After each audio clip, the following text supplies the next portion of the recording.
We often think about hobbies as just fun stuff Yeah. we do in our free time, but get this, they can actually play a surprisingly powerful role on resumes. Right.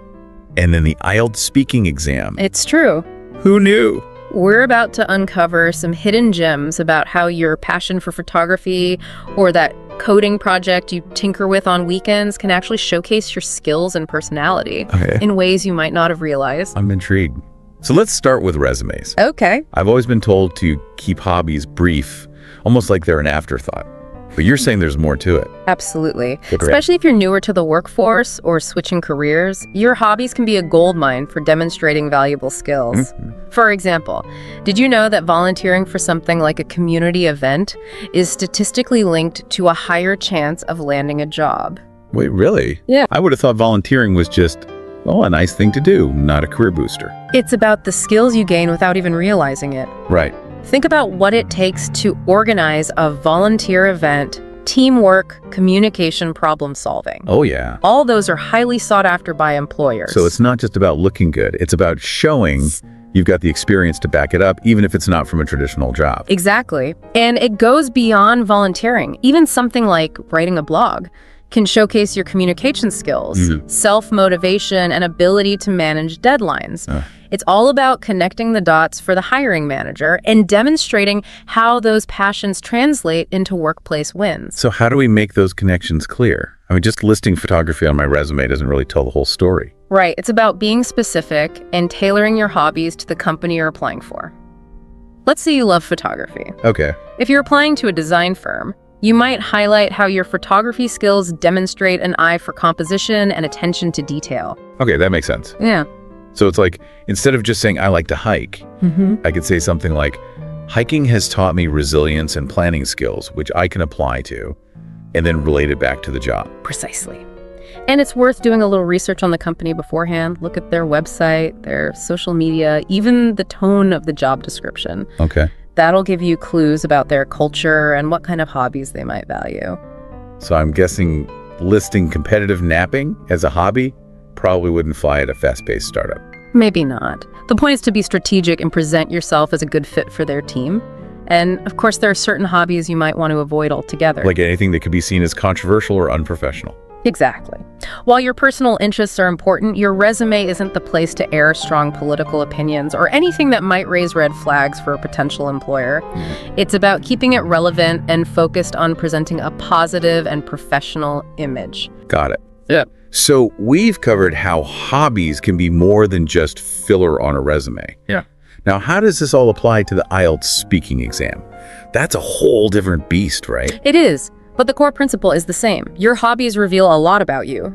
In the IELTS speaking test, examiners use questions about hobbies to assess your fluency vocabulary and how well you can express yourself. I remember being so nervous during that test, thinking they were judging my every word, even my accent. It's understandable to feel that way, but here's the thing. They're not looking for a specific accent. Really? Or even a particular hobby. Okay. What matters is how you talk about it. Okay. They want to see how you can expand on your answers, use descriptive vocabulary, and connect your hobbies to your personal growth or maybe even your cultural background. So it's less about what you do and more about how you express yourself and connect it to the bigger picture. Right. That's actually really reassuring. And just like with resumes, being specific is key. Don't just say, I like to read. Talk about what genres you enjoy, what you learn from reading, how it helps you relax, or maybe even sparks your imagination. The details are what make you memorable. One thing that surprised me was that even challenges you've faced in your hobbies can be worth mentioning in the IELTS. Yeah. I thought you had to present this perfect, polished image. That's a common misconception. Talking about challenges shows your problem-solving skills and resilience. For instance, if you struggled to learn a new song on the guitar but eventually mastered it, that demonstrates perseverance and dedication qualities that are valuable anywhere, not just in music. That's a great point. It's about turning a potential negative into a positive by showing how you learn and grow from those experiences. Exactly. And remember, the examiners are listening for a wide range of vocabulary. Instead of just saying, my hobby is fun, use more descriptive language, like, it's engaging, it's rewarding, or even it's been transformative. So paint a picture with your words and make those hobbies come alive for the listener. And hey, maybe even practice a killer guitar riff beforehand. Who knows, it might impress them. A little musical demonstration wouldn't hurt as long as you can articulate your passion and skills verbally as well. I love it. So we've seen how hobbies can be strategic assets. Yeah. On resumes and in the IELTS. Yeah. But it feels like there's an even deeper takeaway here, wouldn't you say? Absolutely. Hobbies are more than just leisure activities. They're powerful tools for self-expression, skill development, and connecting with others. It's like they're a window into who you are as a person beyond your job title or academic achievements. Exactly. When you engage in your hobbies, you're not just filling your free time. Yeah. You're exploring your passions, developing new skills, and potentially even discovering hidden talents. I'm starting to see my hobbies in a whole new light now. This is fascinating. It is, isn't it? Yeah.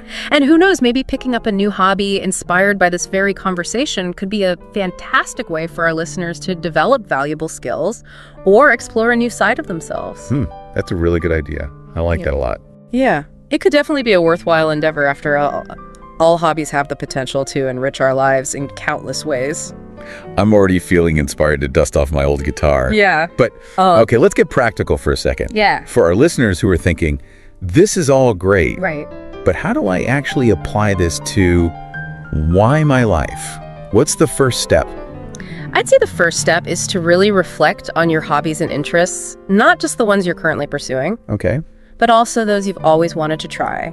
Ask yourself what truly excites you, what activities make you lose track of time. I love that it's about rediscovering that spark of passion. Exactly, and once you've identified those passions, think about the skills you've developed through them. Even if a hobby seems purely recreational, there are almost always transferable skills involved. So, for example, if someone's really into crafting, Yeah. they might be developing fine motor skills, attention to detail, maybe even project management skills if they're tackling complex projects. Precisely. And once you have a clearer picture of your hobbies and the skills they represent, you can start thinking about how to showcase them effectively. Okay. Whether it's on your resume, in an interview, or even just in casual conversation, being able to articulate those connections is key.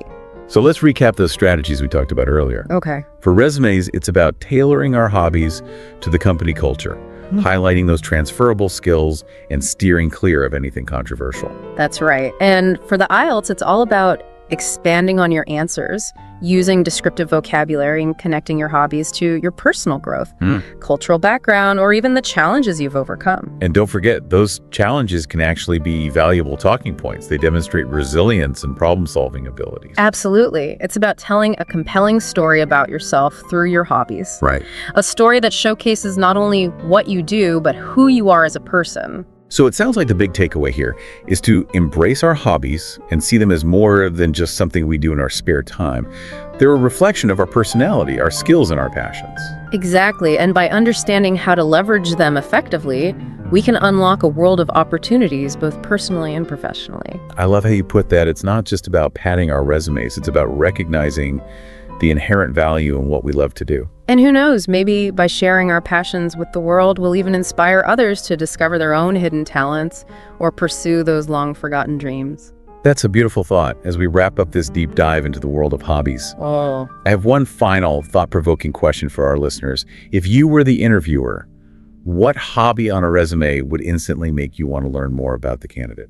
That's a great question, Mike. I think for me, it would be something that shows both creativity and a willingness to learn new things. So maybe something like learning a new language or picking up a musical instrument, something that demonstrates a thirst for knowledge and a desire to push beyond one's comfort zone. Exactly. Those are the kinds of hobbies that would definitely catch my eye and make me want to hear more about the candidate's story. It tells me they're curious, adaptable, and not afraid to take on a challenge. And I think that's a perfect note to end on. So to all our listeners out there, we encourage you to share your answers to that question with us on social media using the hashtag English Podcast Lab Hobbies. I can't wait to hear what unique and inspiring hobbies you all have. And from all of us here at the English Podcast Lab, thanks for joining us on this deep dive into the surprisingly significant world of hobbies. We'll see you next time. Until then, keep exploring those passions, and remember, even the smallest hobby can have a big impact. That's so true. And hey, you never know, your hobby could even turn into your dream career someday.